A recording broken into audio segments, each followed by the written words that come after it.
vamos a pasar a exponer este tema que nos resulta bastante apasionante y que se conecta inclusive también con la otra materia que nos apasiona mucho, que es el acto jurídico o el negocio jurídico, independientemente de la posición que se tome, ¿no? Independientemente de esa discusión que existe entre nuestros tratadistas, de que si el Código Civil, libro 2, trata sobre, en realidad, sobre el negocio jurídico o sobre el acto jurídico. Entonces, vamos a pasar a explicar lo que es objeto precisamente del pedido del tema de hoy.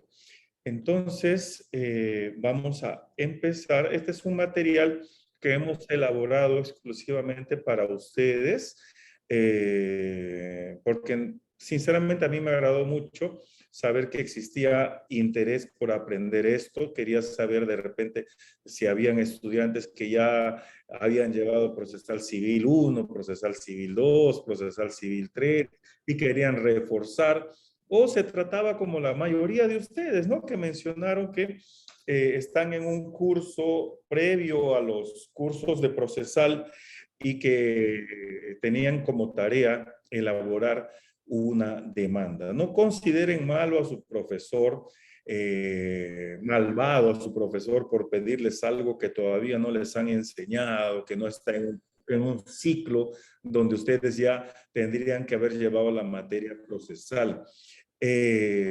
Sino más bien, por el contrario, agradezcan de que el profesor está tratando así como el leoncito este que le manda al el león grande que le manda a su león pequeño ya a que vaya y conozca el mundo, lo empuja.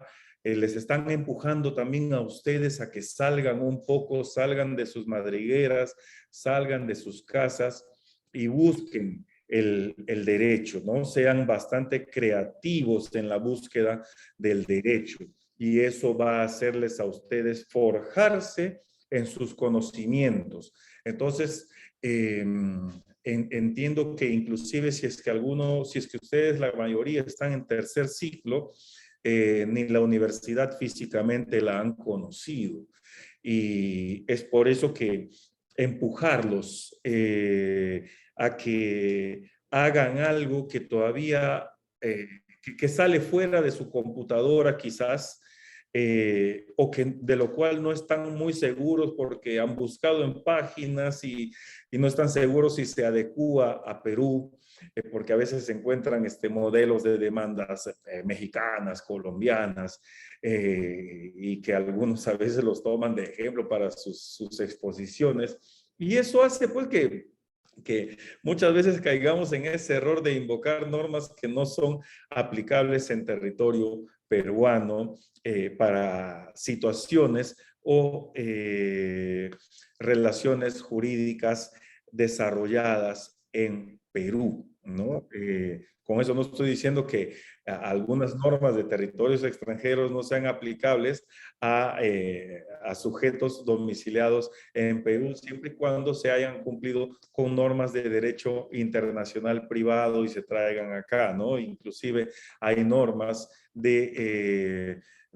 mejor dicho, situaciones y relaciones jurídicas que se desarrollan en otros países que pueden traerse y ser aplicables en Perú, registrarse en Perú, testamentos que se otorgan en otros países que pueden inclusive registrarse en nuestro país, matrimonios que están acorde con nuestro ordenamiento jurídico que pueden ser reconocidos en nuestro país, etcétera, ¿no? O sea, alejándonos un poco de esa realidad que pudiera ocurrir y que no quiero que mañana más tarde lleguen a decir, uy, pero mi profesora o aquel docente en aquella oportunidad mencionó que Perú solo es aplicable a lo de Perú. No, estoy hablando del caso específico de cuando buscamos la información solamente en Internet, nos sale mucha información, cogemos algo que nos parece bonito y en realidad es una demanda modelo con normas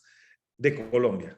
con normas de Venezuela, con normas de México, de Chile, de Argentina, y terminamos con una calificación 0 por no haber hecho la verificación debida, adecuada, de si era realmente una norma que seguía en estricto sensu los requisitos que se piden acá en Perú para una demanda.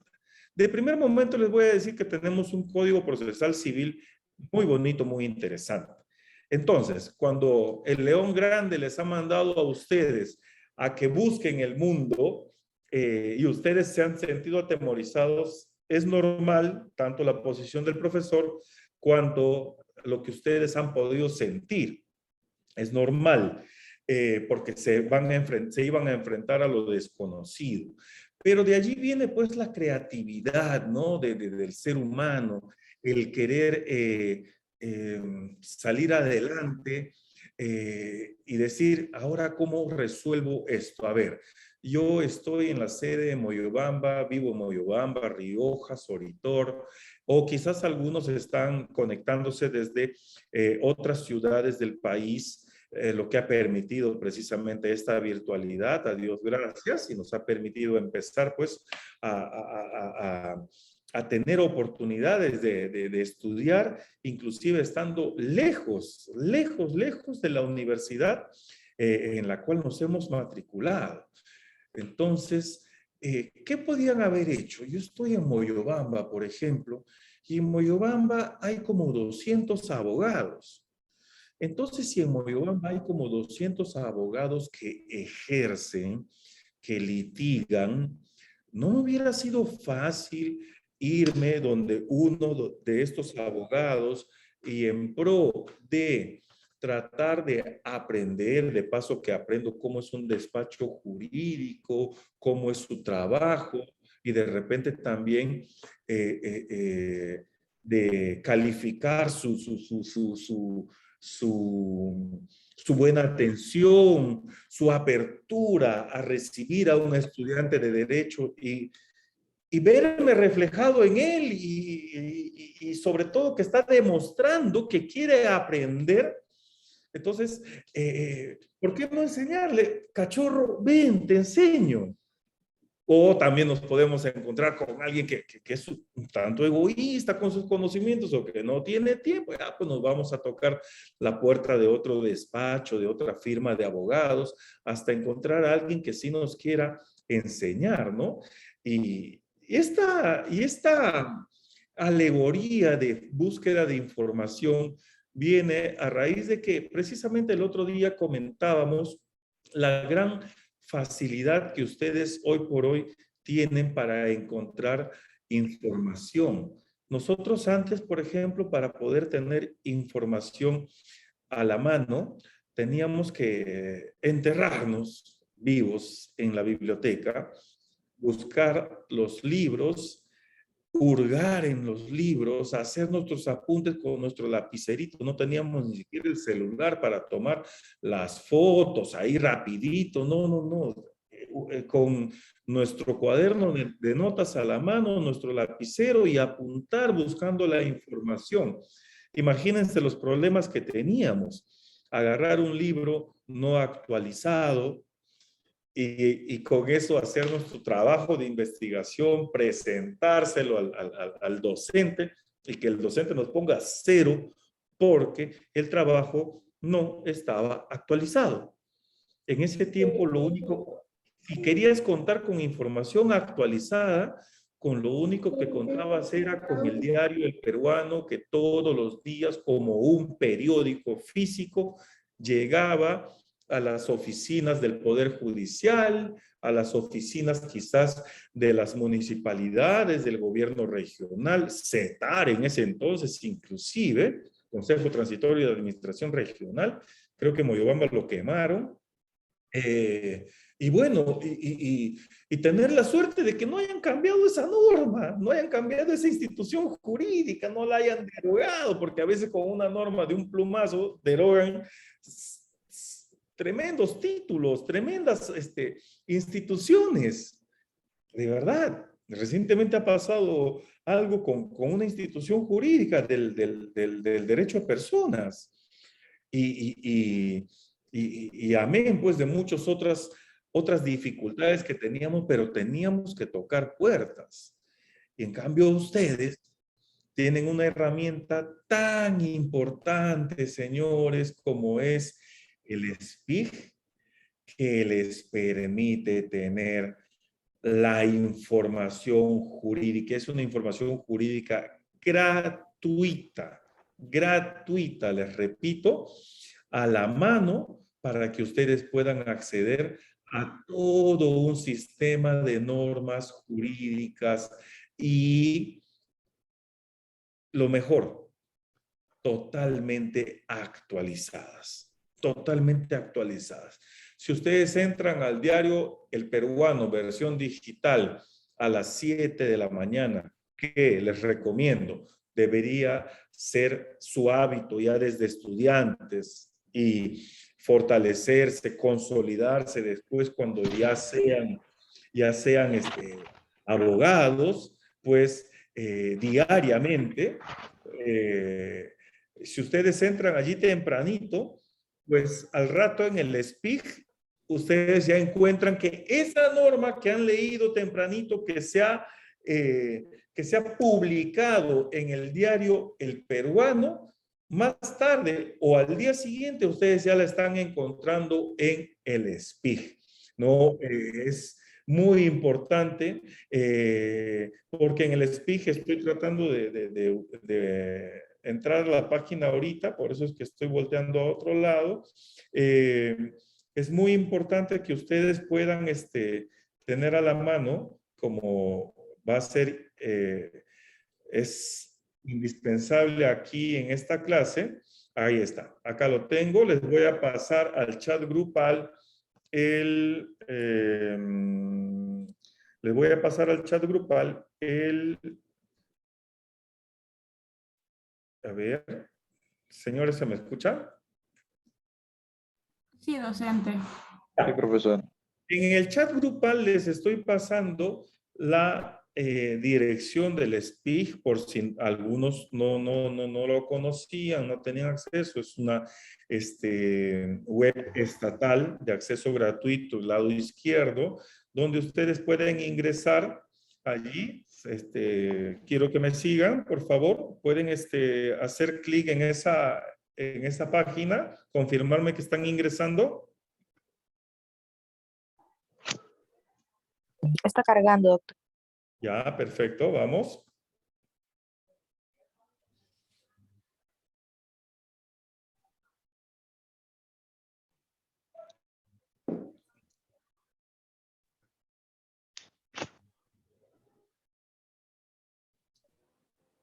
¿Dónde dicen Doctor. Actualicen, Jean Mitchell, actualicen y den clic en el lado izquierdo que decía normativa de acceso libre, ingresar. ¿Sí? Confírmenme, por favor. Para mí es muy importante que tengan esta herramienta a la mano. Inclusive antes nos costaba a todos los operadores jurídicos, por ejemplo. Está cargando ya, muy bien. Normativa de acceso libre, ingresar. ¿Ya ingresaron? Ya, profesor. Sí, doctor. Ya, listo. Aquí van a encontrar Constitución Política. Reglamento por favor, ese audio. Reglamento del Congreso. Sí, está lenta la línea. Acá ya me imagino por allá que es un poquito más lenta. Constitución Política, Reglamento del Congreso, nuevo Código Procesal. ¿Me confirman? Código Civil, Procesal Penal, Ejecución Penal. Ahí están las de acceso rápido. Sí, aquí está, doctor. Listo, entren al Código Procesal Civil, por favor.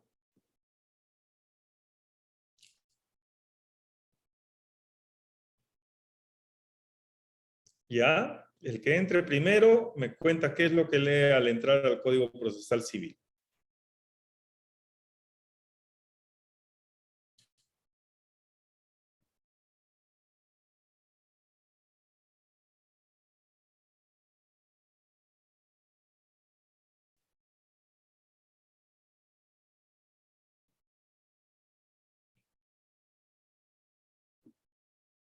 ¿Listo?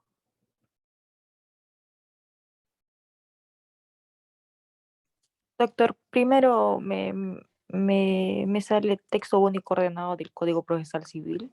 Perfecto, eso es, sí, estamos ahí. Texto único ordenado del Código Procesal Civil. Ya entró, control F. Le sale un cajoncito para que usted pueda digitar algo. Control F o control B. Dependiendo de su sistema operativo.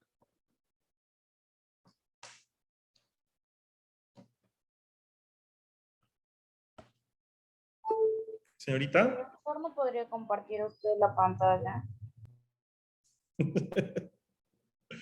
Doctor, que lo que quiero pasa es que estamos de celular algunos y es por eso No, que no. no nos carga. No, es que debieron haber tomado sus previsiones, porque necesitan tener un código si es que Hay quieren. una parte que pide usuario y otra parte que dice acceso libre. Claro, el de la izquierda, donde dice acceso libre. Un segundo, por favor. Yo no puedo ingresar. Sí. No carga. Dice Ya, no ya está ingresé, disponible profesor. la página. Ya. Ahora sí. Me pide Ahí está. Código normativa de procesal acceso civil. libre. Sí, ahí. Normativa de acceso libre. Ya. Ya, código procesal civil. Un segundo. No quiere. Pide usuario y contraseña. No, el de la izquierda, no dije el de la derecha.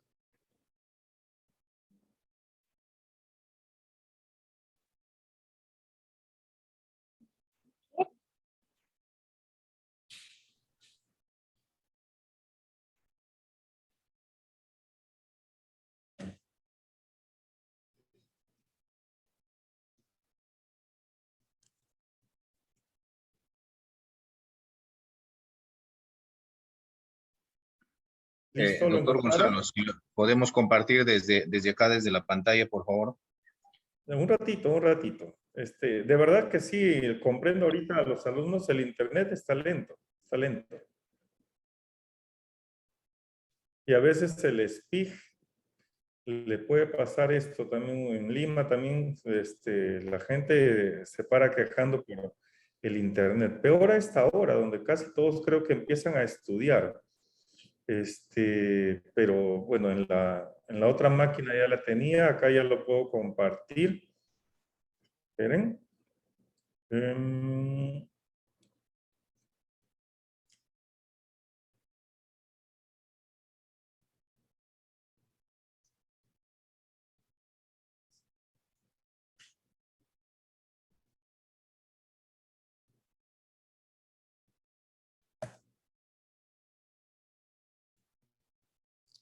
A ver, vamos a esperar a que cargue. Y los compañeros que ya estaban ingresando a la normativa de acceso libre que allí decía.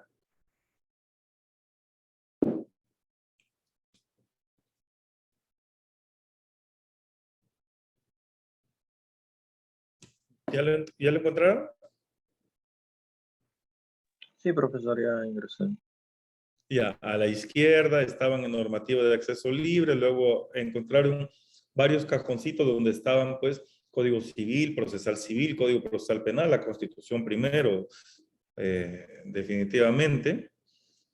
Ya, y ahí encuentran su Código Procesal Civil, y una vez ingresado en el Código Procesal Civil, podían hacer un control F, y ahí digitar, por favor, 424. 424.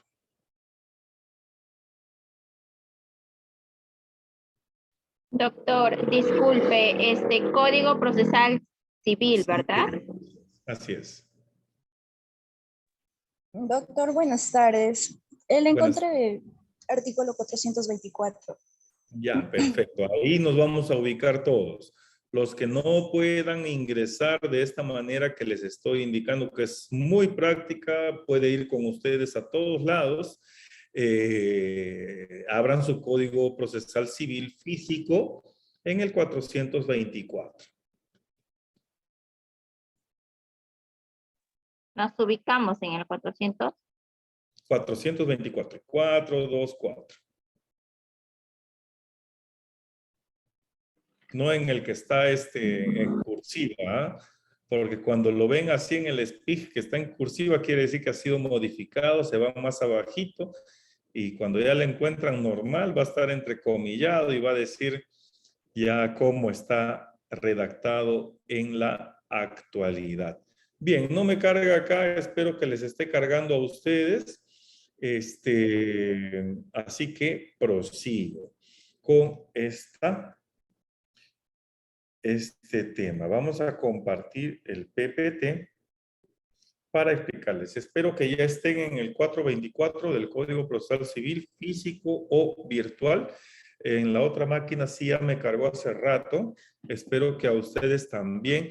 Quería enseñarles una forma muy, muy sencilla de estar con su Zoom en la pantalla, en su misma laptop o PC, también poder tener a la mano la posibilidad de estar con todos sus códigos y solo cargando un aparato, ya que es una cosa que nosotros no teníamos en lo absoluto antes, ¿no? Entonces, ese comentario que les estaba indicando al principio venía en ese sentido, ¿no? Que ustedes tienen ahorita la posibilidad de tener mejores herramientas para presentar mejores trabajos, porque tienen información actualizada, libros descargados, artículos de primera calidad descargados, revistas jurídicas que están en las redes, que se preocupan por tener lo ultimito de la información jurídica, y ustedes solamente están a un clic de distancia. Con toda esa información actualizada, tienen ustedes para desarrollar sus investigaciones, sus trabajos de investigación muy bien sustentados. No hay pretextos ahora para que ustedes no puedan presentar trabajos académicos de calidad. En ese sentido, en esta tarde vamos a explicar brevemente cómo se elabora una demanda. De primer momento, lo que quiero decirles es que el gran procesalista Juan Morales Godo, seguido por el doctor Giovanni Priori Posada, nos dicen, es algo muy sencillo. Solo sigue lo que técnicamente nos dice nuestro artículo 424 del Código Procesal Civil y vas a tener una demanda muy bien elaborada. Me explico por qué. Por lo siguiente. Vamos para adelante. ¿Ya están todos con su código 424? Sí, doctor. Listo. Sí, profesor. Miren. ¿Qué entendemos por demanda? Ahí ustedes en las diapositivas tienen 4 conceptos muy directos, muy interesantes, que nos explican el totum de lo que debemos entender por una demanda. Pero ¿por qué elaboramos una demanda? ¿Por qué elaboramos una demanda? Se está viendo mi pantalla compartida, ¿no? Sí, doctor. Sí, docente. Sí, doctor. Muchas gracias. ¿Por qué tenemos que elaborar una demanda? Pues porque nosotros antes, cuando éramos primitivos,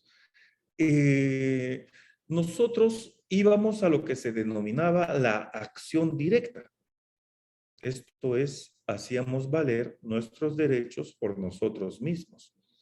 Hoy por hoy, hacer algo así se considera delito en la mayoría de los casos o es permisible en unos pocos casos, como por ejemplo la recuperación de la posesión cuando nos es quitada la posesión. Digamos, ustedes poseen un terreno y alguien legítimamente lo saca de su posesión.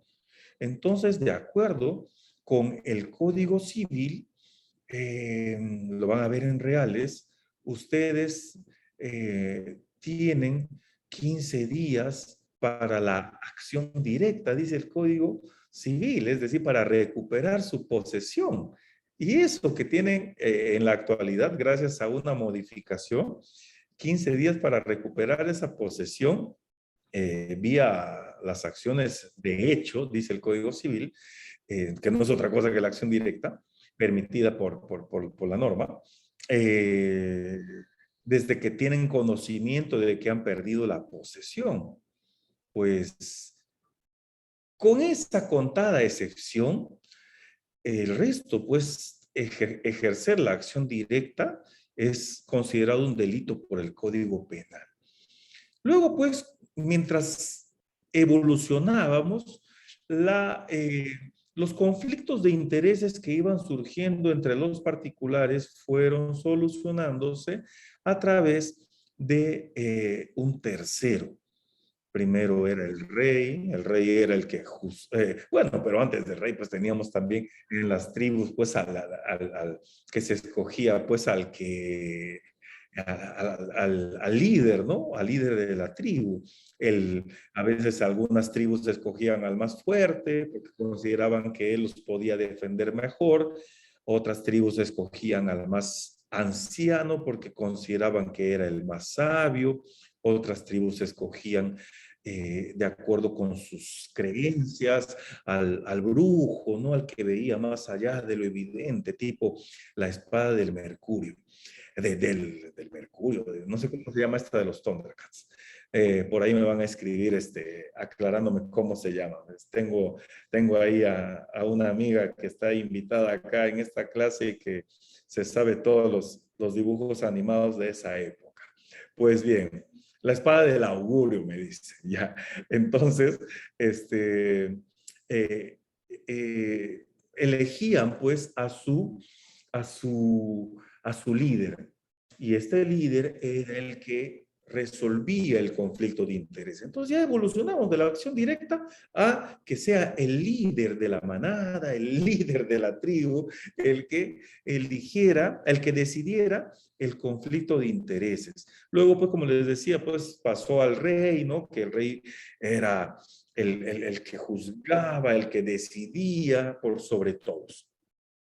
Y después, posteriormente, cuando ya más o menos en 1215, fecha de la Carta Magna, cuando estos hombres valientes se enfrentaron al rey y le arrancaron algunos derechos, pues le sacaron estos derechos en la Carta Magna, que el rey después no los cumplió, pero de todas maneras es el antecedente de las constituciones, se dice, respecto a esta teoría constitucionalista de los inicios de la Carta Magna,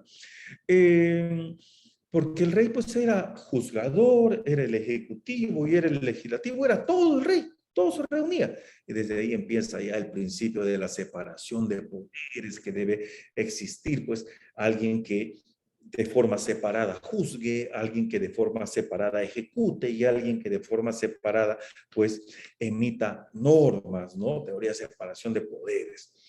Entonces, cuando avanzamos en tener formas civilizadas de resolver nuestros conflictos, ya venimos a encontrarnos pues con el tercero que resuelva nuestros conflictos.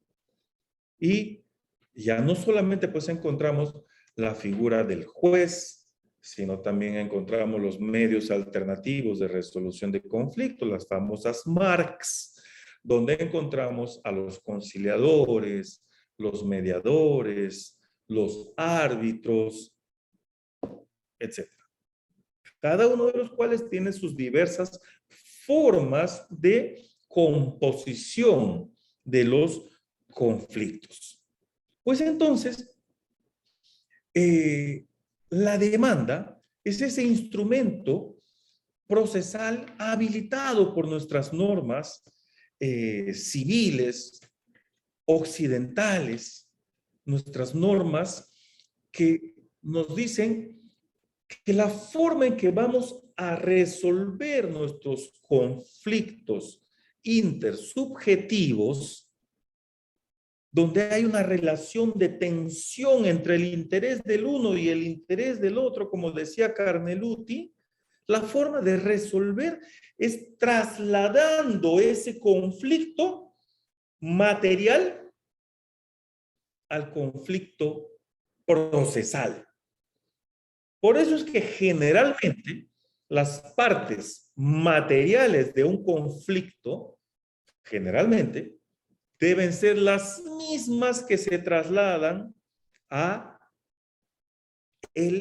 la parte procesal en el conflicto. A eso, por ejemplo, en el proceso civil se le llama legitimidad para obrar.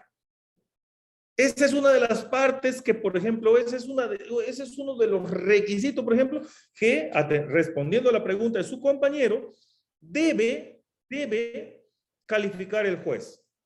Si hay legitimidad para obrar, no solamente activa del que demanda, sino también pasiva de a quién se demanda. ¿Estamos claros hasta allí? Sí, profesor. Listo. Entonces, tenemos aquí que para eso es la demanda.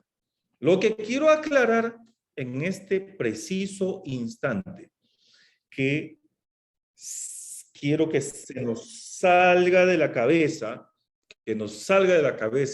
esa vieja forma de pensar de que solamente se solucionan los conflictos intersubjetivos, solamente se solucionan los conflictos con relevancia jurídica, las incertidumbres con relevancia jurídica, solamente se solucionan en el Poder Judicial.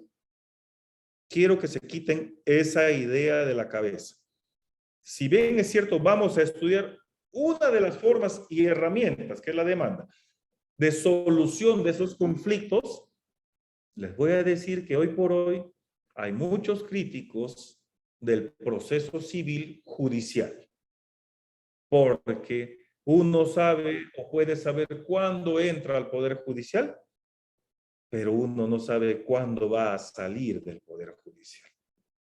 Y eso tiene muchísimos problemas. No todo se soluciona en el Poder Judicial. Hay formas de solución vía la conciliación. Es una forma también pacífica de solución. No es una acción directa, es una autocomposición de intereses. Está también el arbitraje. Las partes en un contrato pueden establecer que si tienen algún conflicto de interés, algo que no puedan solucionar vía conciliación, pueden ir a un arbitraje que es un poquito más corto, que merece, para mi modesto entender, ser un poquito mejorado, y que el Poder Judicial se meta menos en los arbitrajes, porque hay una forma de que el Poder Judicial revise los laudos arbitrales, que es vía la anulación del laudo que puede interponer la parte que resulte vencida en el procedimiento arbitral. Pues bien, entonces, recordemos, no todo se soluciona en el Poder Judicial. Muchas veces más vale un mal arreglo que un excelente o buen juicio. Ahí tenemos, por ejemplo, a Bullard, a quien estaba escuchando hace rato, a Gersi y a muchos otros muy respetados tratadistas, el mismo profesor Jorge Ortiz Pasco, el mismo profesor Juan Espinosa Espinosa. Muchos de ellos son de la idea de tratar de descargar un poco al Poder Judicial, ¿no? Que no sea esa especie de dinosaurio que carga con todos los problemas de toda la gente y que realmente no nos ayuda a solucionar nada, ¿no? Imagínense que un proceso de desalojo que se supone podría ser rápido, puede demorar tan igual que un proceso de conocimiento. Y eso, por ejemplo, respondiendo un tanto a la pregunta que hizo la última de las asistentes, de las compañeras, que preguntaba sobre las vías procedimentales, ¿no?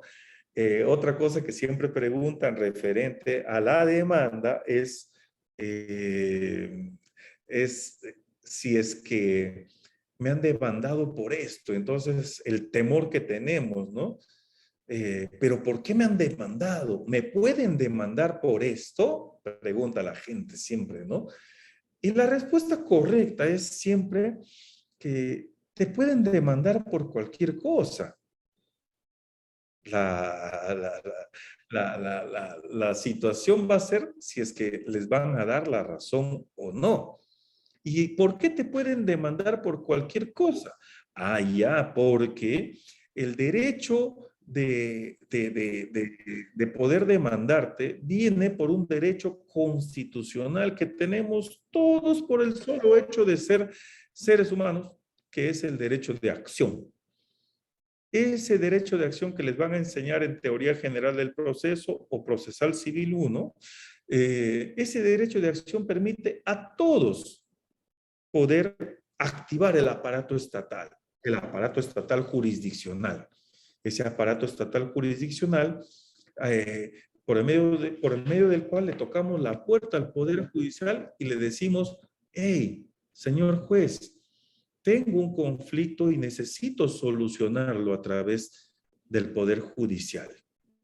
Dependiendo de la materia, dependiendo de la cuantía, dependiendo del territorio, dependiendo de múltiples factores, le va a tocar a un juez de paz, a un juez de paz letrado, le va a tocar o corresponder a un juez de familia, a un juez mixto, a un juez especializado en lo civil, especializado como hay en Lima, hasta, si no me equivoco, ya hay hasta en accidente de tránsito, pero hay también en subespecialidades comerciales, por ejemplo, así. Inclusive hay pretensiones que van directamente a las salas, directamente a las salas. Y bueno, entonces ese derecho de acción permite tocarle la puerta al Poder Judicial y decirle, necesito resolver este conflicto de interés. Pero tiene que ser un conflicto de interés con relevancia jurídica. Bueno, pero ¿cómo se le activa, se le toca la puerta al Poder Judicial? A través de una demanda. Y les voy a decir generalmente a través de una demanda. Porque no siempre. Así como hace un rato les dije y les recalco que la legitimidad para obrar era generalmente el traslado exacto de las partes materiales a las partes procesales, pues dije generalmente y lo resalté, porque a veces no se produce tal cual, porque hay situaciones extraordinarias y a eso se les llama legitimidad para obrar extraordinaria, que hace que las partes no sean idénticas. Ya, lo mismo pasa con la activación del aparato estatal jurisdiccional. Generalmente, la reina del baile es la demanda, pero a veces le activas al Poder Judicial con una medida cautelar fuera de proceso. Es decir, algo que se presenta antes de la demanda. A veces activas, tocas la puerta del Poder Judicial con una solicitud que se considera, por ejemplo, como solicitud a los procesos no contenciosos. A veces activas, le tocas la puerta al Poder Judicial con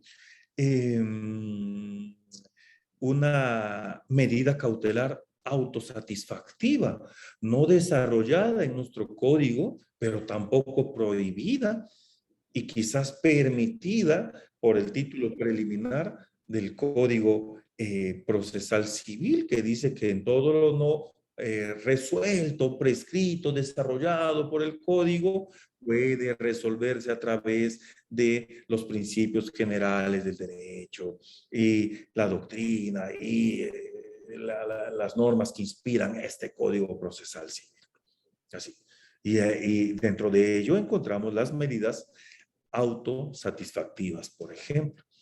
O también hay otra forma, ¿no? Que recientemente se ha empezado a dar a través del inicio de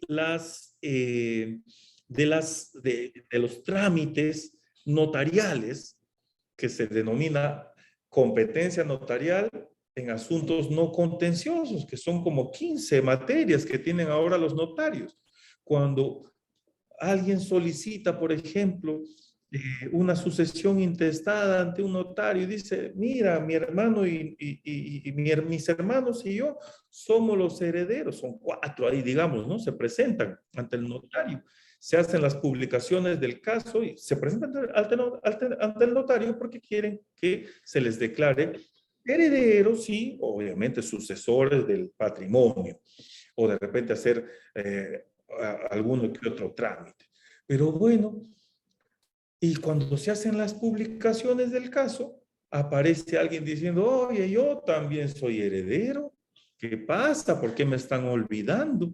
¿Por qué no me han mencionado a mí si yo también soy hijo y ustedes saben que soy hermano de ustedes? ¿Por qué me están excluyendo? Y ahí el notario lo que hace de inmediato es, oh, no, aquí yo me quito, aquí yo me salvo. Y el notario lo que hace es mandar todo el expediente que ya tenía armado inmediatamente al Poder Judicial.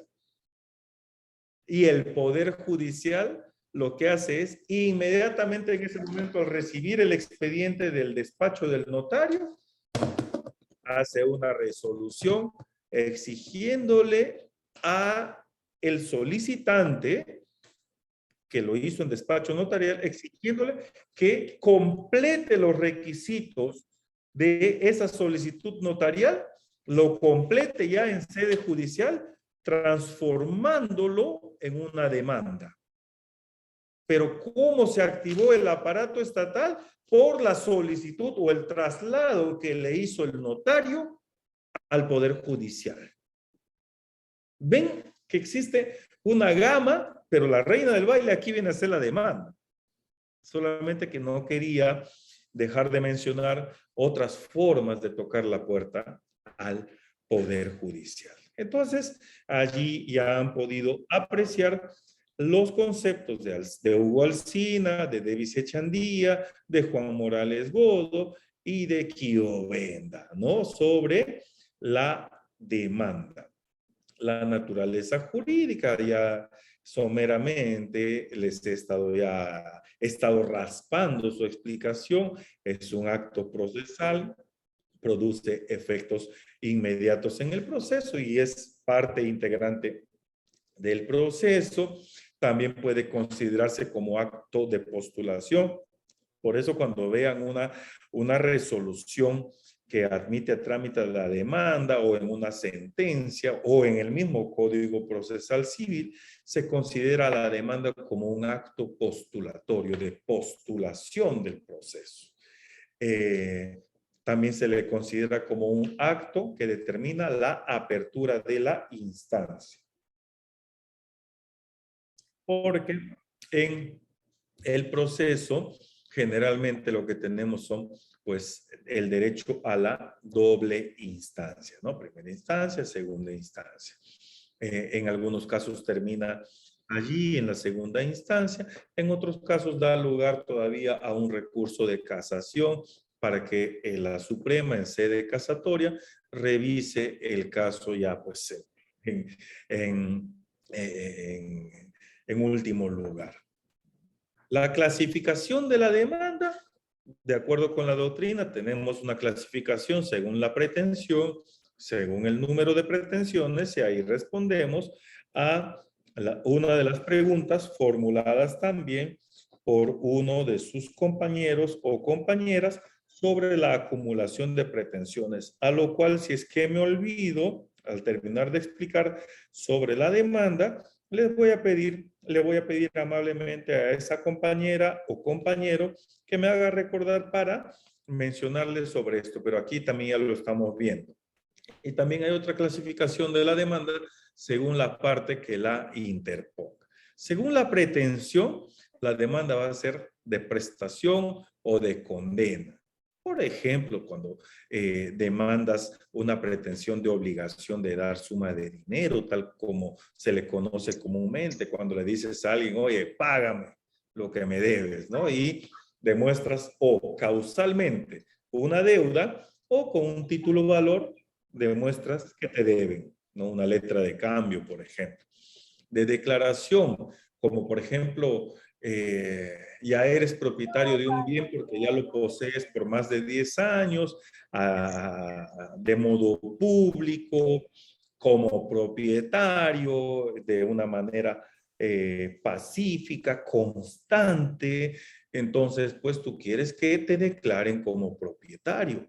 Entonces, esa sería, por ejemplo, una demanda de corte de tipo declarativo, ¿no? Las famosas demandas de prescripción adquisitiva de dominio.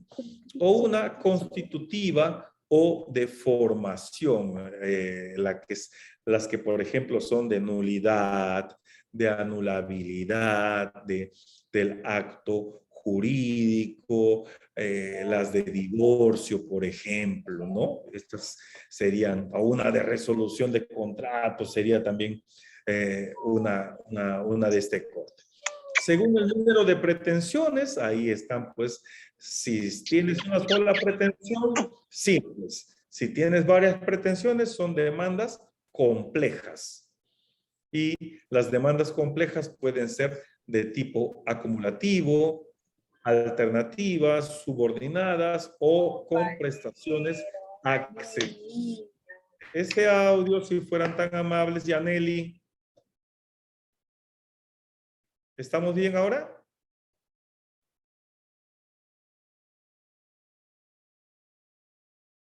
Señores, sí. Sí, doctor, continúe. Listo. Entonces, si ustedes amablemente se van al artículo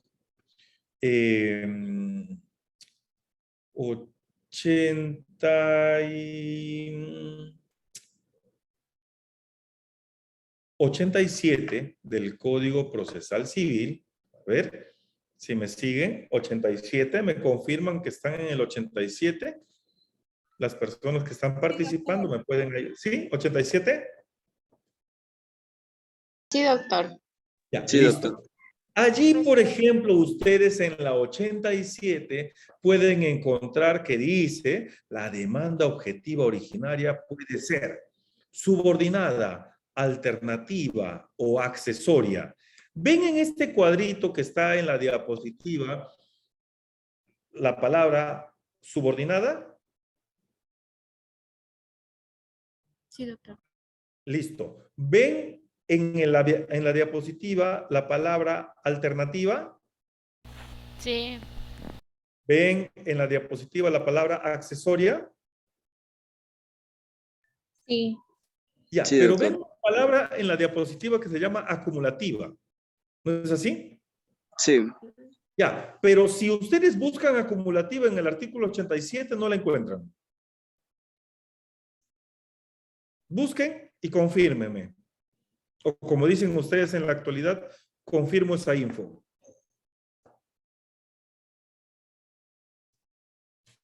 Solo hay alternativa subordinada y accesoria, doctor. Así es, así es. Ese es un dato que, por ejemplo, les quiero decir, les quiero dar. Miren, y algunos jueces inclusive cometen un tremendo error en considerar que solamente existen la acumulación de pretensiones de acuerdo con lo que dice el artículo 87 del Código Procesal Civil. Es decir, solamente se pueden acumular pretensiones de forma alternativa, subordinada o accesorias. ¿Ok? Sin embargo, cometen un error en lo siguiente. Cometen el error de excluir el tipo de pretensiones acumulativas, es decir, cuando acumulas pretensiones principales. Lo que sucede es que el artículo 87 del Código Procesal Civil permite acumular pretensiones en virtud de lo que dice el artículo, miren, lo que dice el artículo 5 del título preliminar del Código Procesal Civil. artículo 5 del título preliminar del Código Procesal Civil, que es el principio básicamente denominado de economía procesal. Si puedes hacer varios actos en un mismo proceso, en un mismo acto procesal, sin afectar evidentemente las instituciones jurídicas, hazlo, porque de esa manera ahorramos tiempo, dinero y esfuerzo. Si dos pretensiones están corriendo separadas, una en un proceso y otra en otro proceso, como comúnmente entendemos, que está mal, pero así lo entendemos, una está corriendo en un expediente, otra está tramitándose en otro expediente, entonces el código permite, por economía en aplicación de este artículo 5 del título preliminar del Código Civil, que espero ya lo estén viendo, acumular estos procesos por economía procesal. Y además por una finalidad fundamental, evitar resoluciones contradictorias. Digamos que uno le dé la razón a A y en otro que A también está participando, no le den la razón y lo cual resultaría contradictorio. Entonces no, se juntan ambos, se puede acumular ambos procesos para tener un resultado uniforme, coherente, congruente y que además se tramiten en el mismo proceso, economizando esfuerzos. ¿Estamos claros hasta allí? Sí, profesor. Sí, doctor. Gracias. Miren. Y entonces, si es que el artículo 87 viene en virtud del artículo 5 del título preliminar del Código Procesal Civil para economizar, y el artículo 87 me dice que puedo acumular pretensiones de forma alternativa, subordinada o accesorias, esto es, las alternativas, o presento la pretensión A, o si usted juez lo juzga pertinente, me da la pretensión B. Son pretensiones alternativas. Las pretensiones subordinadas, ¿cómo se presentan? Presento una pretensión A. Pero en el eventual caso que me declares infundada la pretensión A, aquí presento, obviamente, todo en la misma demanda, mi pretensión B. En el eventual caso que mi pretensión A sea desestimada, el juez pasa a revisar la pretensión B. Entonces, si ya te estimaron la pretensión A, ya no tiene sentido revisar, economía procesal, la pretensión B. Y la pretensión accesoria, presentas una pretensión principal y presentas pretensiones que derivan de esta pretensión principal, como por ejemplo, presentas la pretensión de que te paguen 1.000.000 de soles porque como contratista que eres, has hecho una obra privada, te debe pues la persona que te ha contratado y no te quiere pagar. Entonces presentas eso y como pretensiones accesorias, pues el pago de intereses, que es lo más común, lo más conocido, accesorio. Lo accesorio sigue la suerte de lo principal. Si es que te declaran fundada la pretensión principal, la pretensión accesoria sigue su misma suerte. También tiene que serte declarada fundada. Y bueno, en caso te declaran infundada la pretensión principal, lo accesorio sigue la suerte de lo principal y también se declara infundada. Pero ahí queda en el aire pues el tema de la pretensión acumulativa. La pretensión acumulativa tiene que ver con varias pretensiones principales que no son alternativas entre sí, que no son subordinadas entre sí, obviamente tampoco tienen relación de accesoria a principal, pero que por economía procesal se acumulan en el mismo proceso. Y el ejemplo claro que les acabo de señalar de las pretensiones que principales corren en procesos distintos y se pueden acumular, pues con mayor razón aún se pueden plantear varias pretensiones principales sin ninguna relación de alternativa subordinada o accesoria en un mismo proceso. Y a mí me llamó la atención en un examen para selección pues, de jueces ver este tipo de pregunta, donde para esa pregunta solamente existía la alternativa, mejor dicho, las alternativas de alternativa, subordinada o accesoria. Y cuando lees la pregunta, pues tú dices, pero también existe la compleja acumulativa, donde puedes acumular pretensiones principales sin tener este tipo de relación del artículo 89, que creo que les leí, u 87, del Código Procesal Civil. Entonces, a veces uno entiende, pues, pues se trata de jueces que resuelven como jueces, que se aventuran a elaborar este tipo de preguntas desconociendo la doctrina y desconociendo que existen hasta casaciones que reconocen la existencia de este tipo de pretensiones. Bien, según la parte que le interponga la demanda propiamente dicha, la llamada también demanda reconvencional.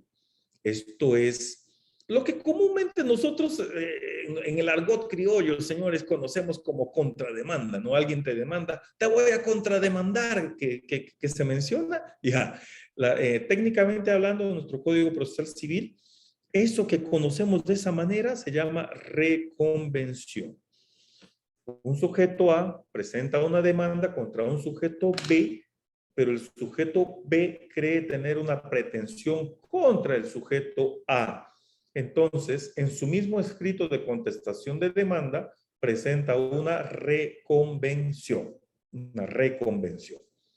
Entonces, también aquí se aplica lo que es la economía procesal, porque el sujeto B va a ir a otro proceso a plantear una demanda contra el sujeto A cuando ambas se pueden ver en el mismo proceso. Si sucede esto, donde el sujeto B, aparte de contestar la demanda, reconviene, es como una demanda que se plantea en el mismo proceso y sigue el mismo curso. Se le corre traslado de no solo de la contestación de demanda, sino de la reconvención al sujeto A, y el sujeto A tiene derecho a contestar esa reconvención, que es como una demanda que se ha ingresado en ese mismo proceso en su contra. Y también ahí se dan una serie de figuras que de hecho les van a explicar con mucha mayor amplitud en Teoría General del Proceso o en Procesal Civil 1, claramente. Y bueno, ahí pues se presenta, parece un trabalengua, ¿no? El demandante es el demandante. El demandado es el demandado reconveniente, porque reconviene. Y el demandante, si es que le han reconvenido, pasa a denominarse demandante reconvenido. Y así es la figura que puede presentarse allí. Bueno, y contrademanda es lo que se denomina por ejemplo, si no me equivoco, en Colombia y en otros países. Pero en Perú se llama reconvención. El tema teórico es porque en Perú la reconvención tiene que tener relación con la pretensión planteada en la demanda. En la contrademanda, teóricamente hablando, lo que se dice es, se puede tratar de una pretensión que no tiene conexión con la pretensión planteada en la demanda. También otra clasificación, si hay acuerdo de voluntad entre las partes, aquí podríamos tener una clasificación de proposición unilateral, demandante, solito, demanda a otro. Caso clarísimo, divorcio por causal. Una persona, por ejemplo, que quiere demandar el divorcio por la causal de adulterio y considera tener las pruebas necesarias, suficientes, demanda a su cónyuge la disolución del vínculo matrimonial por la causal de adulterio. Entonces, demanda solito contra su cónyuge. ¿Listo? La demanda de proposición bilateral, pues, por ejemplo, ambos cónyuges que están separados ya durante mucho tiempo o de mutuo acuerdo, deciden, pues, oye, ¿cómo estás? ¿Qué tal te va? ¿Allí es de día o es de noche? ¿Qué hacemos? Seguimos casados, yo sigo con la C, tú sigues con la C, tú ya estás haciendo tu vida, yo ya estoy haciendo mi vida, ¿qué tal si nos divorciamos? Este tipo de casos, por ejemplo, de pretensiones, la pueden presentar juntos en una notaría, no hay ningún problema. Vayan a una notaría si es que pueden hacerlo o hacerlo en los municipios que se los permitan, porque se divorcian en dos meses, siguiendo el trámite correspondiente y sin mayores problemas, sin mayores cosas de qué preocuparse que en el Poder Judicial. Pero si es que lo hacen en el Poder Judicial, presentan juntos una demanda, tiene que cumplir con sus requisitos, ¿no? Hay un pacto que tiene que tener 3 contenidos básicos, presentan, nos queremos divorciar, señor juez. Ahí el emplazado va a ser el Ministerio Público, va a verificar si se cumplen o no los requisitos y presentan la demanda, ¿ya? Según si lo que se discute está vinculado o no a otro proceso, pues las principales, por ejemplo, demanda de desalojo, obligación de dar suma de dinero, divorcio, reivindicación, mejor de derecho de propiedad, etc. O incidentales, las llamadas, pues que esas que se presentan para cautelar el aseguramiento o asegurar el cumplimiento de la decisión final, ¿no? Las llamadas medidas cautelares. Según sea facultativa u obligatoria. La demanda facultativa que depende de la voluntad del actor y la demanda obligatoria cuando exista la carga de demandar, ¿no? Son situaciones muy excepcionales. Por ejemplo, a ver, tú tienes lo que se dice siempre de procesos civiles que si tenemos un conflicto de intereses, no estamos obligados a demandar. No estamos obligados a solucionar nuestro conflicto de intereses en el Poder Judicial. Por eso es que es facultativa. Hay muchas personas que pueden vivir con el conflicto de intereses toda su vida. ¿Quién les va a obligar a demandar? Nadie. No es como en el caso de la comisión de un delito.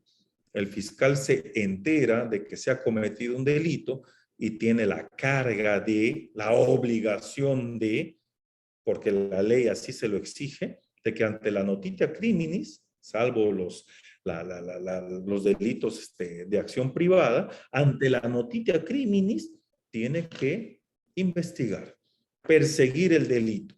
Pero en el proceso civil no pasa eso. Te quitan una parte de tu terreno, ¿tienes obligaciones de demandar? No. Si quieres resolverlo, sí. Demanda.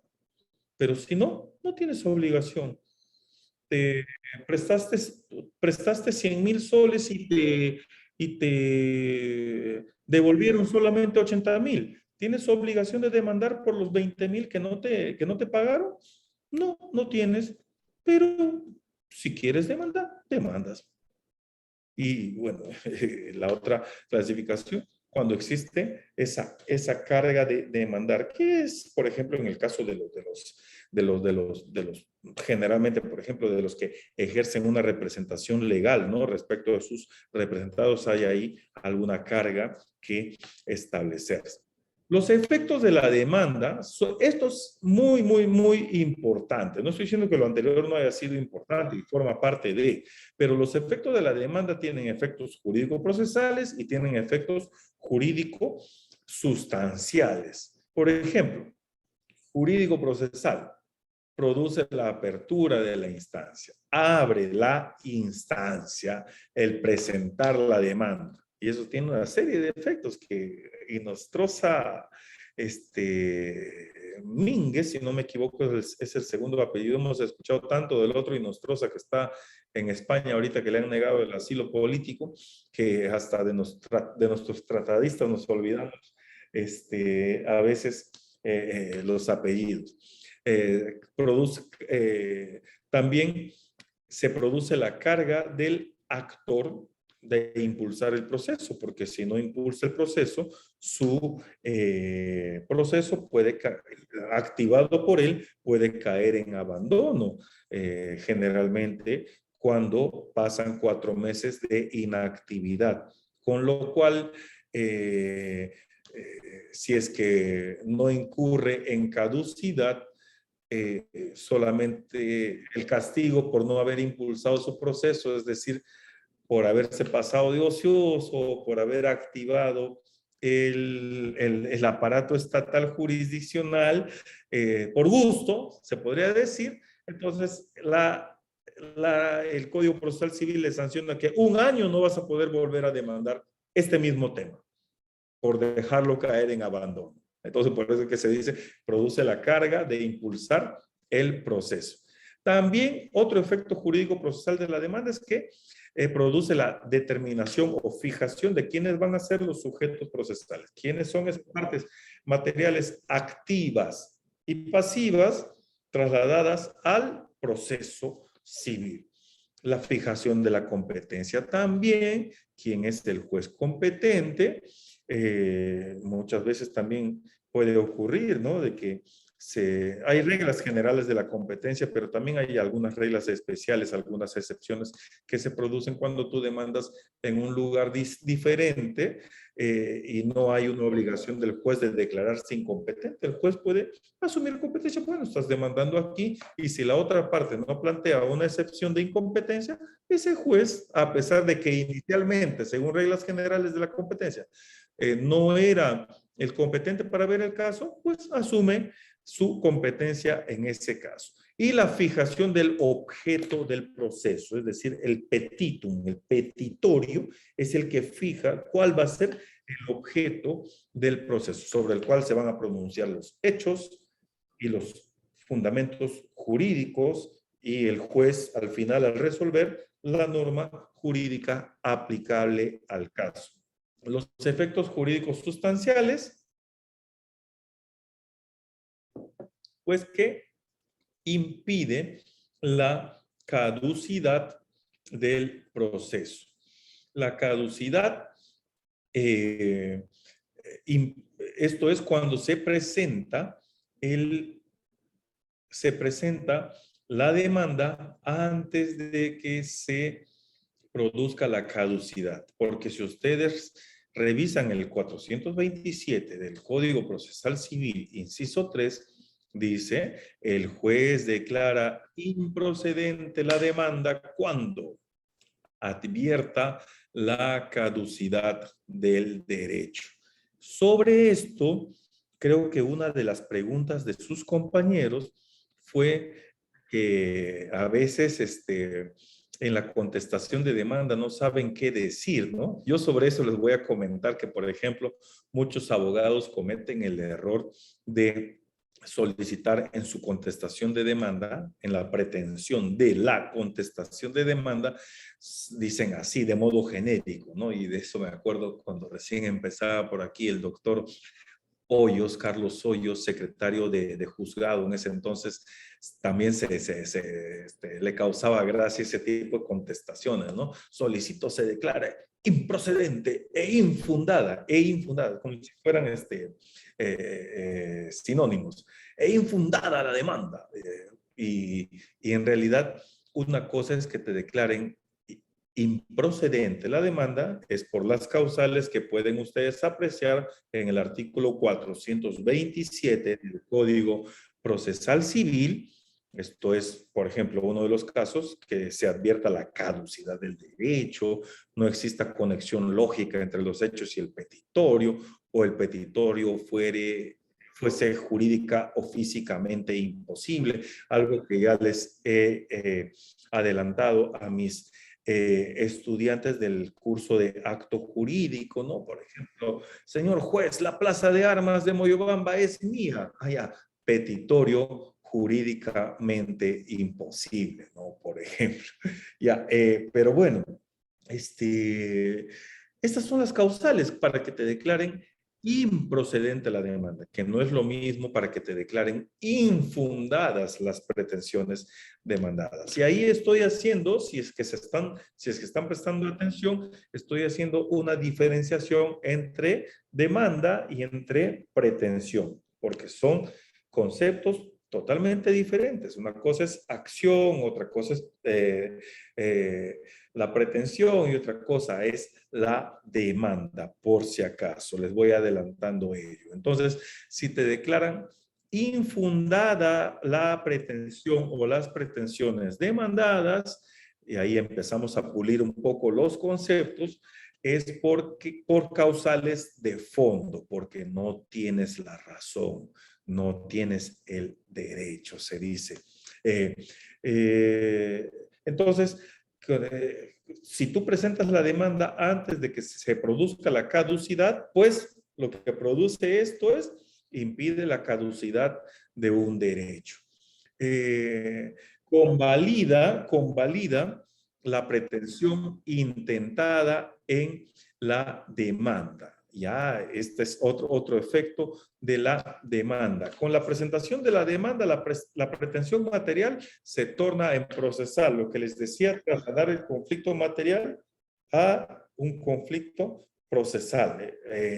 Provoca la interrupción de la prescripción de los derechos derivados de los contratos comerciales, pero bueno, no solamente de los contratos comerciales, sino también de cualquier otra pretensión material, de acuerdo con lo que podemos observar en el artículo, si no me equivoco, 1996, a ver un ratito, para confirmarles. 1989, a ver si alguien que ya se haya adelantado, está en uno de los últimos libros sobre la prescripción. No, pero eso estamos hablando del Código Civil. Mil disculpas. A ver, Código Civil, sí. Control F también rapidito, una herramienta muy básica para encontrar rápido los artículos. Aquí está, así es, prescripción y caducidad. Está entre los artículos 1989 y siguientes del Código Civil. Los plazos de prescripción que están reunidos aquí, por ejemplo, están en el artículo 2001 del Código Civil. Prescriben, salvo disposición diversa de la ley, a los 10 años, la acción personal, la acción real, la que nace de una ejecutoria, y la de nulidad de acto jurídico. Muy pertinente al caso que vamos a ver el día de hoy, ¿no? Por ejemplo, para presentar una demanda de nulidad de acto jurídico, pues no tiene que pasar más de 10 años. Y la de anulabilidad del acto jurídico está en el inciso 4 de este artículo 2001 del Código Civil. que es a los 2 años. Tienen plazos diferentes. Nulidad 10 años, anulabilidad 2 años. A ustedes les han mandado a hacer una demanda de anulabilidad de acto jurídico cuya causal se encuentra en el artículo 221 del Código Civil. Entonces, en los hechos, no se vayan a equivocar para que puedan plantear esa demanda. Los hechos tienen que haber ocurrido no más allá de los 2 años, por si acaso, desde ocurridos los hechos hasta la presentación de la demanda, ¿no? Claro que aquí hay un problemita que se presenta con nuestro Código Civil que dice que se interrumpe la prescripción 1996, inciso 3, con la citación con la demanda. Esto es, no basta con que presentes la demanda, sino de que esa demanda, no basta con que presentes la demanda antes de los 2 años, sino que esa demanda tiene que ser calificada. Emitida la resolución positiva de calificación, esto es decir, el auto admisorio, y tiene que ser notificada al sujeto a quien estás demandando antes de esos 2 años, con lo cual se produce un problema, y un problema endémico del Poder Judicial. Hay demandas que se demoran en calificar, y de alimentos les estoy hablando, que algunos órganos jurisdiccionales se demoran en calificar 6 meses, 8 meses, 1 año. Y si estaríamos dentro de estos, corriendo estos plazos, pues imagínense cuánto, imagínense que aplicando estos artículos, la parte demandada nos plantea una excepción de prescripción y no gana el proceso simplemente. ¿Por qué? Por la demora del órgano jurisdiccional en calificar y notificar la admisión a trámite de la demanda. Pero bueno, grosso modo ya conocemos que este es un efecto jurídico sustancial de la demanda que provoca la interrupción de la prescripción. En proposiciones lógicas vinculadas con la demanda, la parte que tiene derecho a demandar, esto ya les adelanté, también tiene la facultad de no demandar, ¿no? Como les dije, algunas personas pueden vivir con el conflicto toda la vida. Si son felices así, ¿qué vamos a hacer? A algunos también les gusta el sufrimiento y viven con ese sufrimiento toda la vida. Toda la vida van a escuchar a ese tipo de personas quejándose de que de que tienen tal o cual problema, ¿no? La parte que tiene derecho a demandar, que tiene el deber de demandar, tiene también el derecho de hacerlo, pero no de omitirlo, ¿no? También tenemos algo ligado a esto, ¿no? Si recibes una contestación de demanda, sí tienes el derecho de contestar la demanda, no tienes la obligación de contestar la demanda, pero se convierte en una carga la contestación de la demanda. Una carga, ¿por qué? Porque si, por ejemplo, no contestas la demanda, incurres en rebeldía. Y en algunos procesos, como el actual laboral que tenemos en el Distrito Judicial de San Martín, si después de ser declarado rebelde quieres incorporarte al proceso, pues tienes que hacerlo pagando una multa, ¿no? Creo, si mal no recuerdo, es de 2 unidades de referencia procesal. Esto ya también les adelanté, la libertad de demandar. Nadie puede ser obligado a demandar en asuntos de interés privado y a nadie se le puede negar el acceso al tribunal para demandar. Esto forma parte pues de ese mega derecho que tenemos en el artículo, si mal no recuerdo, 139, inciso 2 o 3 de la Constitución Política del Perú, que señala el derecho de todo justiciable a la tutela procesal efectiva, que antes se denominaba tutela jurisdiccional efectiva, pero que de allí se dio en llamarlo a tutela procesal para no estrecharlo, vincularlo solamente con el órgano jurisdiccional, sino que trascienda a todos los órganos que de una u otra forma resuelven conflictos de intereses, ¿no? Porque miren, pues en el Poder Ejecutivo también tenemos órganos que resuelven conflictos de intereses, en el OCE, el Tribunal del OCE, por ejemplo. También tenemos en el sector de telecomunicaciones, en el OCITEL, tenemos en el INDECOPI, tenemos, miren, en el Ejecutivo, que resuelven conflictos de intereses. Tenemos esos conflictos de intereses entre los trabajadores estatales y el empleador, el Estado. Ahí está Servir. Está allá, pues entonces ese derecho a la tutela procesal efectiva que tiene dentro de sí, mega derecho, por eso se le dice que tiene dentro de sí 3 derechos muy reconocibles y principales, que son el derecho de acceso a la justicia, el derecho al debido proceso y el derecho a la efectividad de los pronunciamientos judiciales, pues eso trasciende a todos los ámbitos donde se resuelven conflictos de intereses, en arbitraje, por ejemplo, en la justicia policial, en la justicia militar. Ahí estamos, también se tiene que respetar este derecho. Pues bien, entrando ya al tema de fondo, que es para lo que ustedes han solicitado que haya esta capacitación, aquí estamos y les dije desde el primer momento. Sigan el consejo del doctor Juan Morales Bodo. Si quieren ustedes elaborar una buena demanda, sigan los requisitos que técnicamente exige el artículo 424 del Código Procesal Civil, ¿ya?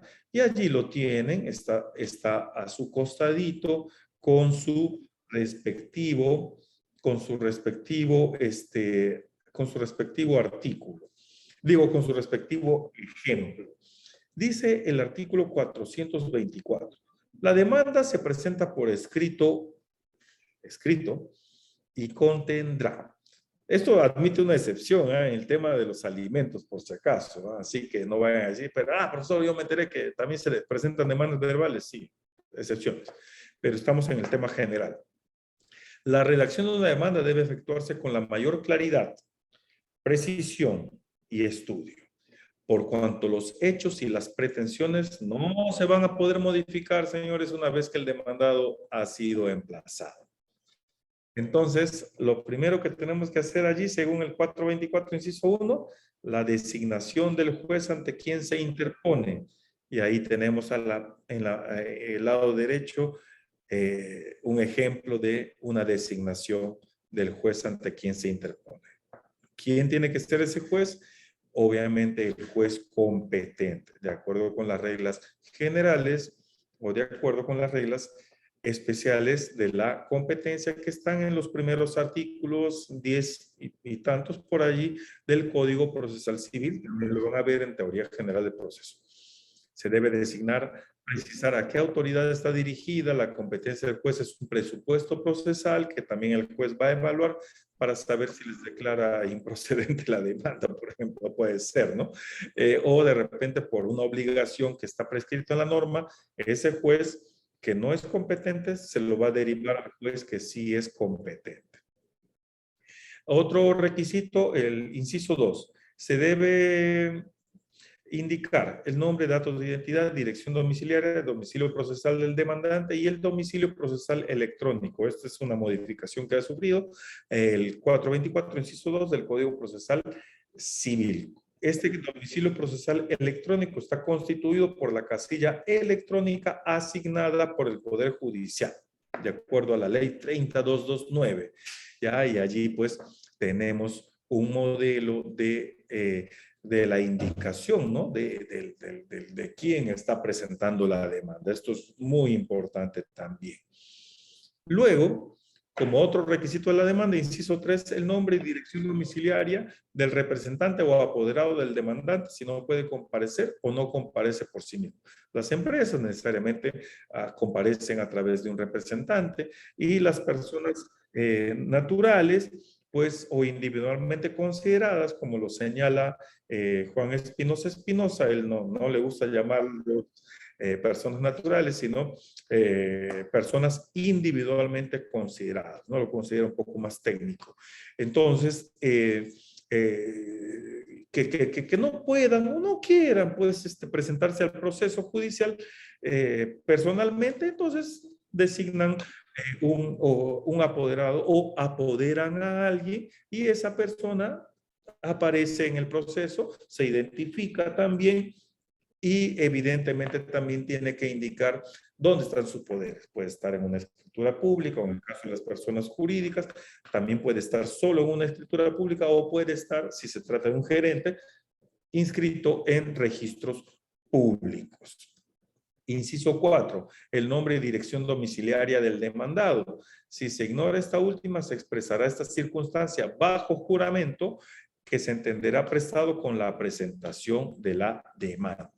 Y ahí tienen también el modelo, ¿no? Esa es la forma, el orden en que tienen que seguir para presentar la demanda. Inciso 5, el petitorio, que comprende la determinación clara y concreta de lo que se pide. Aquí, señores, es muy importante que ustedes delimiten muy bien qué es lo que están pidiendo. Por ejemplo, ustedes están, les han pedido que una tarea de que hagan una demanda de anulabilidad de acto jurídico, anulabilidad de acto jurídico. Entonces, lo que ustedes es lo que van a poner en el petitorio es demando la anulabilidad del acto jurídico y tienen que indicar de qué acto jurídico están solicitando la anulabilidad, ¿ok? De qué acto jurídico. Tienen que indicar también qué causal del acto jurídico están invocando, ¿ya? De anulabilidad del acto jurídico están invocando. Ustedes me dijeron que la anulabilidad del acto jurídico que estaban invocando era la de intimidación, perdón, violencia o intimidación. Entonces, como son dos causales distintas, van a tener que indicar si se trata de violencia o se trata de intimidación, ¿ok? Cualquiera de esas dos causales, dependiendo del caso que ustedes creen que pueda estar pasando. Entonces, interpongo demanda de anulabilidad de acto jurídico. ¿Qué acto jurídico? De este acto jurídico. ¿Contenido dónde? Contenido en este documento. Por la causal de violencia o por la causal de intimidación, coma, con la finalidad de que se declare anulable este acto jurídico y obviamente tienen que aplicar lo que señala el artículo 222 y siguientes del Código Civil, que dice el acto jurídico anulable es nulo por efecto de la sentencia que así lo declare. Entonces, ustedes van a solicitar con la finalidad de que se declare, van a solicitar así, demandamos la anulabilidad de este acto jurídico con la finalidad de que usted, señor juez, lo declare nulo. Porque así dice el artículo 222 y siguientes del Código Civil. El acto jurídico anulable es nulo por efecto de la sentencia que así lo declare. Entonces, así lo tienen que solicitar. Principio de congruencia siempre tienen que recordarlo. Entonces, ahí ya van delimitando su pretensión. Si, por ejemplo, ustedes dicen, pero este acto jurídico anulable me ha causado un perjuicio, que también hay que demostrarlo, hay que acreditarlo. No solo sustentarlo en hechos, sino sustentarlo en los medios probatorios correspondientes, porque generalmente, y también aplico generalmente acá, salvo inversión de la carga de la prueba o prueba dinámica, son dos conceptos diferentes, pero dos supuestos que hacen la excepción aquí. Quien está obligado a acreditar un hecho es quien lo afirma. Entonces, si tú afirmas que te han dañado, debes acreditarlo. Entonces, si tú dices que ese acto jurídico anulable que estás solicitando que el juez lo declare anulable, nulo desde su celebración, entonces, si te ha causado un daño, puedes solicitar también una indemnización. Y aquí viene la acumulación de pretensiones que hablamos al principio. Entonces, ¿dónde van a insertar sus pretensiones? Es aquí, en el petitorio. Aquí es donde delimitan qué es lo que quieren. Y piénsenlo bien, porque aquí, esta es la madre del cordero. Si ustedes se equivocan aquí, no va a haber nada que después de que el demandado sea notificado, ustedes puedan modificar. Tengan mucho cuidado, el petitorio es lo más importante. Inclusive más importante aún que los hechos que narren, o más importante aún que los fundamentos jurídicos. ¿Por qué? Porque de acuerdo con el principio de iura novit curia, que también está en el código, el juez puede aplicar el derecho que corresponde al caso concreto, así no haya sido invocado por las partes o haya sido invocado erróneamente. Petitorio. Jamás se equivoque en el petitorio. Y en orden de importancia, después de las reglas de cumplir con los presupuestos procesales y las condiciones de la acción, en orden de importancia, el petitorio es lo más importante y de allí siguen los medios probatorios. Los hechos los puedes narrar, y no digo que sea lo aconsejable, no, sino que estoy exagerando. Los hechos los puedes narrar una chanfaina, un desorden, una desgracia. No es lo ideal, pero si no acreditas con los medios probatorios suficientemente y no produces convicción en el juez, no te van a declarar fundada ninguna de las pretensiones que demandas. Contrario sensu, tú puedes narrar los hechos de una manera hermosa, alucinante. Eres un literato narrando los hechos. Eres lo máximo narrando los hechos, pero si no lo acreditas con ningún medio probatorio suficiente, idóneo, pertinente, procedente, no sirve de nada lo que has narrado. Por eso es que particularmente el orden de importancia después del petitorio, después de haber cumplido con las condiciones de la acción, los presupuestos procesales, delimitado bien tu petitorio, el orden de importancia viene en los medios probatorios. Pero claro, lo ideal es que la demanda sea orgánica, uniforme, tenga sus hechos bien narrados y tenga también sus fundamentos jurídicos bien explicados, y eso también es respondiendo a la pregunta de una de sus compañeras o compañeros, y los medios probatorios. Súper importante, súper importante. Los hechos en que se funda el petitorio, expuestos enumeradamente en forma precisa, con orden y claridad. Mi sugerencia humilde y siempre muy fraterna es: no narren hechos que no puedan probar. Vayan directo a los hechos que sustentan la pretensión. Ejemplo de esto hay muchos, ¿no?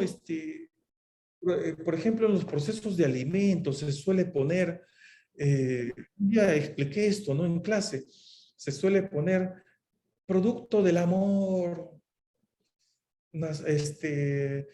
fuimos enamorados durante 20 años y producto del amor nació este fruto, este engendro, nuestro hijo. Y uno se pone a pensar, ¿por qué floreas tanto?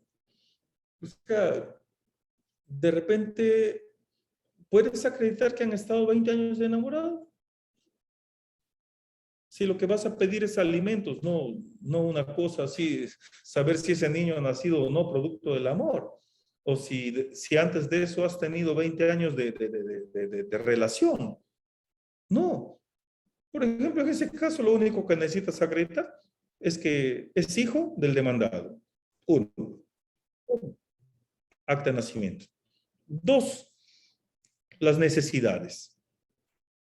3. Las posibilidades. Y eso del tercero es relativo. 3 cosas puntuales. No necesitas una narración. Y un alumno me contesta, profesor, es que debemos hacerle caer en emotividad al juez. El juez está, número 1, lee todos los días eso. Ya no le vas a caer en emotividad.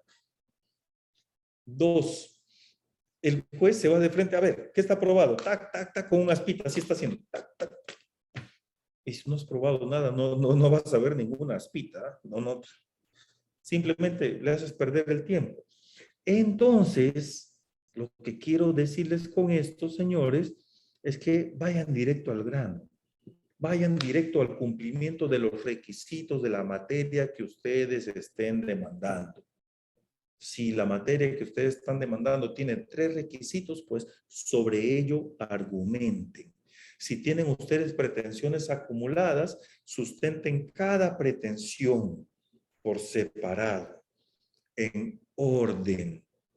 Si ustedes sustentan en orden, el juez lo va a leer como un cuentito, inclusive haciendo así de repente, leyendo su demanda, interesado en su demanda, interesado en entenderla, interesado en el relato, porque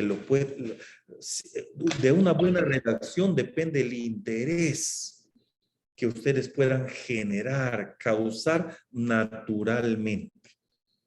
Y digo naturalmente, resalto naturalmente, porque el juez tiene la obligación de leer todo lo que ustedes pongan y de resolver el caso, pues imparcialmente, impartir justicia.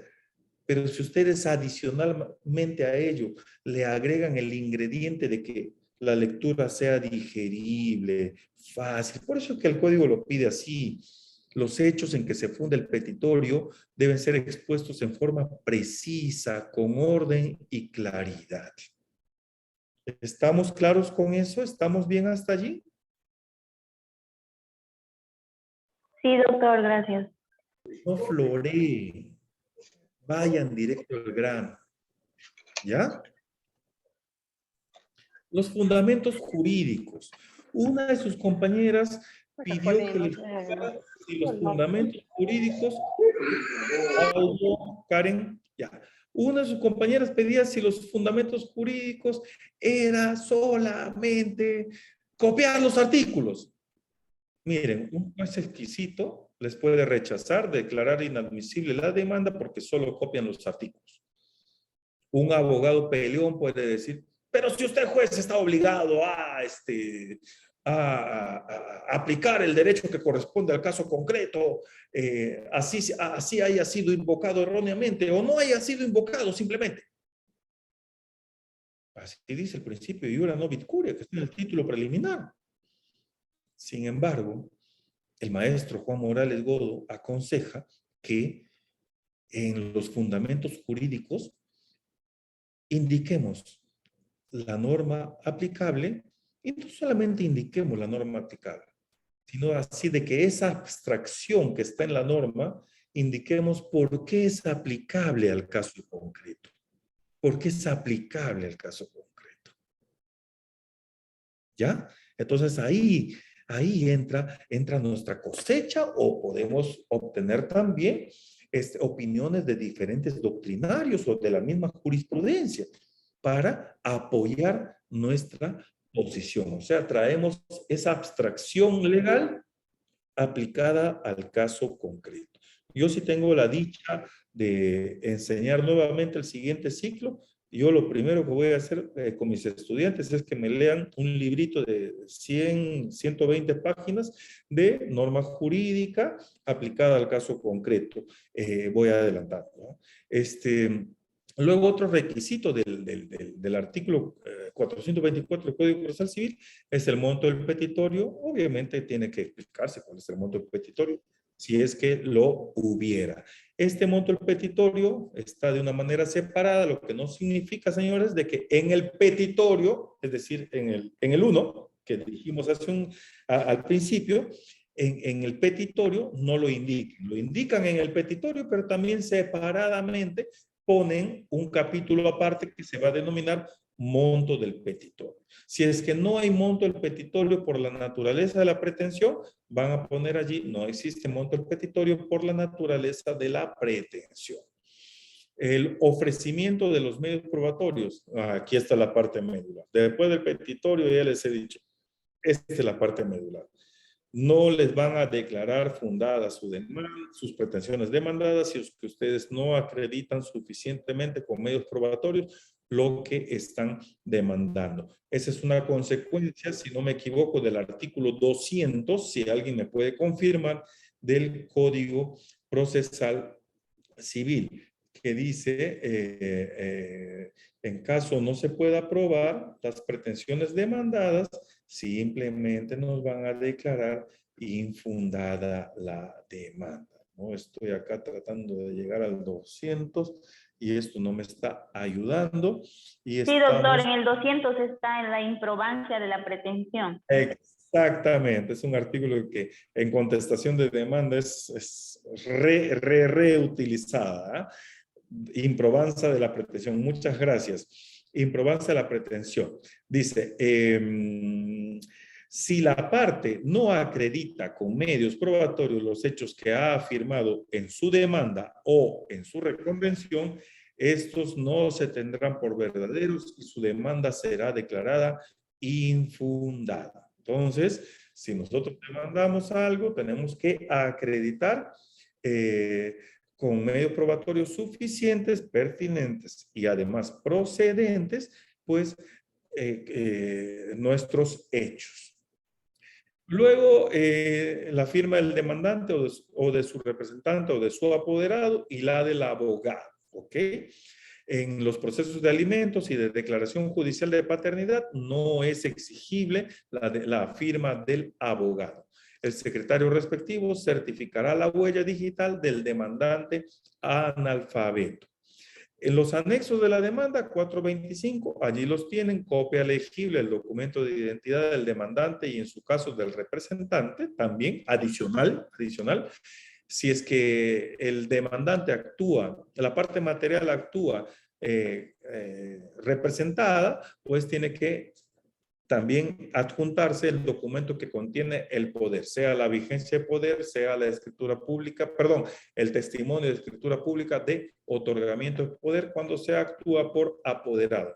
Allí también se anexan los medios probatorios que acreditan la representación legal del demandante, los medios probatorios de la calidad de heredero, los medios probatorios, los documentos probatorios que acreditan los hechos que sustentan la demanda y en los procesos judiciales, en pretensiones que requieren pasar previamente por el intento conciliatorio, obviamente debe acreditarse que se ha hecho el intento conciliatorio. Eso pues con las actas de conciliación parcial. Entonces en este proceso se supone que estás demandando la parte que no conciliaste, o las actas de no conciliación o las actas de inconcurrencia del invitado a conciliar a la conciliación. Forma del escrito de demanda está en el artículo 130 del Código Procesal Civil. Es escrito en máquina de escribir u otro medio técnico. Se mantiene en blanco un espacio de no menos de 3 centímetros en el margen izquierdo y 2 en el derecho, y es redactado por un solo lado y a doble espacio. Les sugiero la letra de 12 puntos, más grandecita, de más fácil lectura para los magistrados, y Times New Roman o Arial es lo usual, ¿no? Lo usual. Se enumeran las páginas, en la parte de arriba de la designación del juez se suele poner un espacio destinado a quién va a ser el secretario, que antes esta parte, cuando te recibían la demanda, se llenaba a mano por el funcionario de mesa de partes.